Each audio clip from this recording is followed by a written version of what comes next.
ஜோசப்னு ஒருத்தர் இருந்தார். அவருக்கு மொத்தம் 11 குழந்தைகள், 11 பிள்ளைகள். அதில் அந்த 11வது பிள்ளையின் பேரில் அவருக்கு ரொம்ப அளவு கடந்த பாசம் இருந்தது. ஏன்னா மற்ற பிள்ளைகளை காட்டிலும் அந்த குழந்தைய முகத்தில் தெரிஞ்ச தேஜஸும் தெய்வீக கலையும் இது நமக்கு கிடைச்சது அபூர்வம் அப்படிங்கிற மாதிரியான ஒரு மனசை அவருக்கு கொடுத்ததுனால அந்த 11வது குழந்தைக்கு மட்டும் சாதாரண உடைகளெல்லாம் போடாமல் ராஜகம்பீரமான உடைகளை, நல்லா பளபள ஜில்லு ஜில்லு இருக்கிற உடைகளை, நல்ல உணவுகளை இப்படி கொடுத்து அதை கொஞ்சம் ஸ்பெஷலாக பார்த்துட்டு வந்தேன். மற்ற எல்லா பிள்ளைகளுக்கும் சாதாரணமான உடைகள், உணவுகள் கொடுத்துட்டு வந்தேன். இதை கொஞ்ச நாளில் கவனித்த எல்லா அண்ணன்களும் இந்த தம்பி பேரில் பொறாமைப்பட ஆரம்பித்தான். இது இருக்கிற வரைக்கும் நம்ம அப்பா நம்மளெல்லாம் இந்த மாதிரி ஸ்பெஷலாக கவனிக்கவே மாட்டார் அப்படின்னு எல்லாருக்குமே தோணிப்போம். அதை பற்றி அப்பாட்ட கேட்டு அவன் சின்ன பிள்ளைடா, அவன் பேரில் கொஞ்சம் பாசம் அதிகம், ரொம்ப சின்ன பிள்ளை இருக்கான்ப்பா, நம்ம தம்பி தானே அப்படின்னு சொன்ன வழிய அந்த அளவுக்கு ஸ்பெஷல் பண்ணக்கூடாதுன்னு அந்த அப்பாவுக்கு தெரியல. பின்னால் பொறாமை பிடிச்ச அண்ணங்கள் என்ன பண்ணால் அவெல்லாம் ஆடு மாடுகள் மேய்ச்சி பிழைக்கிறாதானே, அந்த மாதிரி ஆடு மாடு மேய்க்க அழைச்சின்னு போச்ச அந்த தம்பியும் கூட அழைச்சின்னு போனான். அந்த தம்பி ரொம்ப சமுத்தான நல்ல பையன், நல்ல குணமுடைய பையன், கள்ளங்கபடம் இல்லாத பையன்.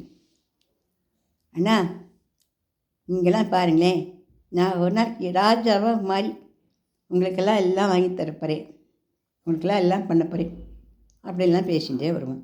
இது வேறு அவளுக்கு எரிச்சலாக இருந்தது. ஏற்கனவே இது அப்பாவுக்கு பீத்த செல்லம் கொஞ்சம் இருக்குது, இந்த ராஜா இதுக்கு நம்ம உட்காரணுவான். இது மாதிரி ஒரு எரிச்சல் ஏற்பட்ட உடனே அப்படியே காட்டுக்கு போகும்போது அந்த ஒரு பழத்தில் தள்ளி முடியலாம் இந்த பிள்ளைய அப்படின்ன மாதிரி கோவம் வந்துடுது எல்லாருக்கும். ஆனால் அதில் முதல் அண்ணாவாக இருக்கிற மட்டும் அஞ்சிச்சோ அந்த மாதிரி பண்ணக்கூடாது, அவனை நம்ம ஏதாவது தண்டனை கொடுக்கலாம் அப்படின்னு பேசிட்டு இருந்துச்சு. அந்த பக்கத்தால் ஒரு ஒட்டகத்தில் ஏறின்னு ஒரு ராஜ பரம்பரை வண்டி ஒன்று வந்தது. அதில் இருக்கிற சேவகனை கூப்பிட்டு, இந்த பாடா நம்மளுடைய தம்பியை அந்த ராஜாவுக்கு விற்று விடலாம், விட்டுட்டா காசு கிடைக்கும், அதை வச்சு நம்ம நிம்மதியாக படிச்சுக்கலாம். தம்பி எங்கேன்னு கேட்டால் அவன் எங்கேயோடு போயிட்டான், இடம் தெரியாது, எங்கேயோ போயிட்டான், காணலுன்னு சொல்லிடலாம் அப்படின்னு பிளான் பண்ணி இந்த பையனை அழைச்சின்னு போய் எங்கள் தம்பியை உங்களுக்கு தரேன், நீங்கள் எவ்வளோ காசு கொடுப்பீங்க. அவன் ஏதோ பொற்காசுகளெல்லாம் கொடுத்தா அதை வாங்கிட்டு அந்த தம்பி அவளோட ஒட்டகத்தை ஏற்றி விட்டு வந்துட்டான். அவன் அங்கே ஒட்டகத்தில் ஏறிண்டு போனானே வையா அந்த சேவகன், அங்கே ராஜா கிட்ட அழைச்சின்னு போய் அவனை ஒன்றும் விடலை. அந்த மெய்காப்பாளன்கிட்ட அழைச்சின்னு போய் ராஜாவுக்கு மந்திரியாக்கினான், அவன்கிட்ட கொண்டு போய் இவனை விட்டான். அவன் இவனை நிறைய வேலைகளெல்லாம் வாங்கினான், எல்லாம் பண்ணான். ஆனால் இந்த பிள்ளை ரொம்ப பிரமாதமாக எல்லா வேலைகளையும் நல்லா செஞ்சான். சின்ன பையனாக இருந்துன்னு பிரமாதமாக எல்லா வேலைகளையும் அவன் செஞ்சான். அப்படி இருந்துச்சு அவனை ராஜா பாராட்ட ஆரம்பிச்சிட்டார். இது பொறுக்காத மெய்காப்பாளன் வேறு ஏதோ ஒரு பழியை போட்டு அந்த பையனை ஜெயிலில் போகும்படியாக பண்ணிட்டான். அப்போ அந்த மெய்காப்பாளனுடைய மனைவி இவங்ககிட்ட ரகசியமாக, நீயும் இளைஞனாக இருக்க, வாலிபனாக இருக்க, எனக்கு ஒன்று ரொம்ப பிடிச்சிருக்கு, நாம் 2 பேரும் சந்தோஷமாக இருந்துக்கலாம், நான் அந்த ஜெயில் போகிறதுலேருந்து தடுத்துடுவேன், நீ என்ன இஷ்டத்துக்கு இணங்குவியான்னு கேட்டான். இது யாருக்கும் தெரிய போதில்லை அப்படின்னு சொன்னான். ஆனால் இவன் சொன்னான், யாருக்கு தெரியாட்டெல்லாம் கடவுளுக்கு எல்லாமே தெரியும், இந்த மாதிரிலாம் செய்யறது தப்புமா, என் சகோதரிக்கு நிகரான அவங்கக்கிட்ட இந்த மாதிரி நான் பேசுகிறதும் நடந்துக்கிட்டும் ரொம்ப தப்பு, நான் ஜெயிலுக்கு போனால் கூட பரவாயில்ல. ஜெயிலுக்கு போயிட்டான். ஜெயிலில் போனோடனே அங்கே 2 பேர் ஜெயிலில் இருந்தான் ஏற்கனவே. அதில் ஒருத்த ராஜாவுக்கு அப்பமெல்லாம் பண்ணி தருவேன், இன்னொருத்த ராஜாவுக்கு ஜூஸ் பிடிச்சி தருவேன். அப்போ யாரும் தப்பு படிக்கான அவளை ஜெயிலில் போட்டிருக்கா. இவனுக்கு இந்த பையன் ஜெயிலுக்கு போனோடனே இவனுக்கு ஒரு கனவு அடிக்கடி வரும், இவன் ராஜாவாக இருக்க மாதிரி கனவெல்லாம் வரும் இவனுக்கு. இந்த மாதிரி கனவு கண்டுன்னா படுக்கா ஜெயிலே கஷ்டப்பட்டுட்டே இருந்தான். ஆனால் கனவுகளுக்கு உண்டான பலன்களை சொல்கிறதுக்கு இவனுக்கு தெரிஞ்சு போயிடுது. இவன் சொல்ல பலன்கள்லாம் சரியாகவே அமைஞ்சுது.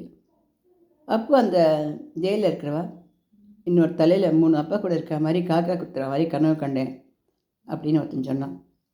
ஐயோ, அது ரொம்ப கஷ்டமான கனவு. உன்னை வந்து கழுவில் தான் ஏற்ற போகிற, உனக்கு மரணம் வந்துடுது, என்ன பண்ணுறது அப்படின்னு தூக்கிட்டான். அதே போல் 3 நாள் அவனுக்கு மரணம் வந்துடுச்சு. இன்னொருத்தன் வந்து என் தலையில் திராட்சை பழம் வச்சுருக்க மாதிரி கனவு கண்டேன், ராஜாவுக்கு ஜூஸ் பீஜி தர மாதிரி கனவு கண்டேன்.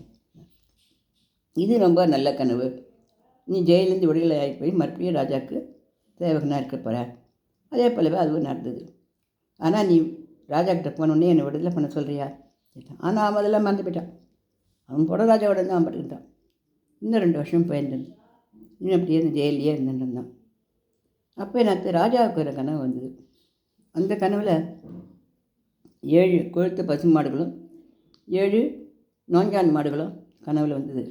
இதுக்கு என்ன பலன்னு தெரியலையே அப்படின்னு எல்லோரையும் கேட்கும்போது அப்போ அந்த சேவகனுக்கு ஞாபகம் வந்தது.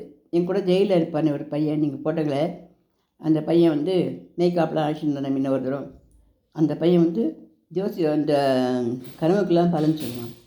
சரி, அவனை கூப்பிட்டு அவனை கூட்ட பண்ணி இன்னும் 7 வருஷங்களுக்கு ராஜா உங்களுடைய வாழ்க்கை செழிப்பாக இருக்கும். அப்புறம் பஞ்சம் வரப்போகிறதுனால நிறைய இப்போவே விளையிற எல்லா தானியங்களையும் எடுத்து நம்ம பத்திரப்படுத்தி வச்சுக்கிறதுக்கு ஆரம்பிக்கணும். அந்த 7 வருஷங்களுக்கு அந்த தானியங்களை வச்சு நம்ம நாட்டை நடத்திக்கலாம், நம்ம மனுஷாலை காப்பாற்றிக்கலாம் அப்படின்னு சொன்னான். அதே போல் இவன் இந்த 7 வருஷமாக இந்த தானியங்களை சேர்த்து வச்சுன்னு வரைச்ச 8வது வருஷம் அந்த பஞ்சம் வந்துவிட்டு இவன் சொன்ன மாதிரியே ராஜ்யம் செழிப்பாக வர ஆரம்பித்த உடனே அந்த ராஜா வந்து தன்கிட்டயே இந்த பையனை ஒரு தனக்கு பர்சனல் செக்ரட்டரி மாதிரி அவன் பொறுப்பில் இருக்க மாதிரி வச்சுட்டான். அவனுக்கு பிடிச்சி போயிடுது இந்த பையனை. இவனை கேட்டு எல்லாம் செய்கிற மாதிரியா நடந்துனான். அப்போ இந்த மாதிரி பஞ்சம் 7 வருஷம் என்ன பணம் எல்லாம் இருந்தது. அப்புறம் 8வது வருஷம் பஞ்சம் வந்து காசு பணம் தானியம்லாம் எல்லாம் போச்சு. கடங்களை தான் எடுத்து வச்சுருக்காள் இல்லையா, அதில் சேமித்து அதுலேருந்து எல்லாருக்கும் எடுத்துகிட்டு வாரி வழங்கும்பொழுது அந்த நாட்டில் இருக்கிற அவனுடைய அண்ணன்கள் எல்லாரும் ரொம்ப பஞ்சத்துலேயும் பசியிலையும் வாடி போய் இங்கே வந்தான். இங்கே வரைச்ச எல்லாருக்கும் தானியங்களை எடுத்து கொடுக்குற வேலையை இந்த பையன் பண்ணிகிட்டு இருந்தான். அதான் அந்த அப்பாவோட 11வது பையன், ராஜா மாதிரி பண்ண அந்த பையன். இவன் எல்லாருக்கும் தானியங்களாக வாரி வழங்கிட்டு இருந்தான். இவனுக்கு வந்திருக்க தன்னோட அண்ணன்கள் தான் தெரிஞ்சுது. ஆனால் அவர்களுக்கெல்லாம் இவனை அடையாளமே தெரியல. ஏதோ ராஜா போல இருக்கு, நமக்கு காலையை கொடுத்துட்டுருக்கான் அப்படிங்கிறதான் நினச்சிட்டான். அதுக்கப்புறமா அந்த ராஜா இவனை பற்றி எல்லாருக்கும் சொன்னான். இவன் 7 வருஷத்துக்கு முன்னாடியே நம்ம பஞ்சம் வரும், அதுக்கு முன்னாடி சேர்த்து வச்சுக்கணும்னு தான் சொன்னான். அவ்வளோ புத்திசாலியாக இவன் சொன்னதுனால தான் நாடு இன்றைக்கும் செழிப்பில் இருக்குது, நல்லபடியாக இருந்துருக்கு அப்படின்னு விவரத்தை சொன்ன உடனே இவனை எல்லாரும் போற்றி புகழ்ந்தார். அதுக்குள்ளே ராஜாவும் இவனையே ஒரு இளவரசனாக அந்த ராஜ்யத்துக்கு மகுடம் சூட்டி வச்சான். இந்த கதையிலேருந்து என்ன தெரியுது நம்ம தெரிஞ்சுக்கணும் அப்படின்னா, நம்மளுக்குன்னு ஒரு இலக்கு வச்சுட்டு அதை நோக்கி நம்ம பயணம் பண்ணும் பொழுது எந்த இடர்பாடுகள் வந்தாலும் அது நமக்கு இடர்பாடுகளாக இருக்காது. எந்த கஷ்டங்கள் வந்தாலும் அதை நம்ம சமாளித்து ஏறி வந்துட முடியும். நேர்மையாக இருக்கிறவளுக்கு என்றைக்கும் குறைவுங்கிறது வராது. இந்த கதையை பொறுத்த வரைக்கும் முதலையே நேர்மை தவறுற மாதிரியே அந்த மேய்க்காப்பழனுடைய மனைவி சொன்னான். அவனோட மந்திரியோட மனைவி தானே, யாருக்கு என்ன தெரிய போதுன்னு இருக்கலாம். ஆனால் கூட அந்த இடத்துல நேர்மையை ஒழுக்கத்தை தவறலை. அந்த டாக்டர் ஜூஸ் புழி தரமாக வெளியே போன உடனே ராஜாட்ட சொல்லி உன்னை வெளியில் வர வச்சுக்கலாமா ஐயோ, ஆனால் அவன் நமக்கு வர வைக்கலையே அப்படின்னு அவன் மேலே அவன் எரிச்சலை அடையலை. தன்னோட அண்ணன் தம்பிகளாம் தன்னை யாருக்கும் விற்றுட்டாளே அப்படின்னு அவள் பெரியம்மா கோபமெல்லாம் ஒன்றும் படலை. அதே நேரத்தில் இந்த ராஜா இத்தனை நாள் என்னத்துக்கு நம்ம சேரலை பிடிச்சான், அவன் கனவு கேட்க மட்டும் நம்மளை கூப்பிட்ருக்கான், இத்தனை நாளாக நம்ம கேட்க தெரியாதா, இப்படியா பணமாக வைத்தேன் அப்படின்னு அவன் மேலேயும் கோச்சுண்டு அவனுக்கு பலன் சொல்ல மாட்டேன்லாம் சொல்லலை. இப்படி எல்லா விதத்துலேயும் அனுசரிச்சுட்டும் எல்லாருடைய நேர்மையோடையும் எல்லாருடைய நியாயத்தோடையும் அந்த மாதிரிலாம் நம்மளால் எல்லா கஷ்டத்துலேயும் சந்தோஷத்துலேயுமே நம்ம நேர்மையாகவே நம்ம வரணும் அப்படின்னாக்கா நமக்குன்னு ஒரு இலக்கை நம்ம வச்சுக்கணும்.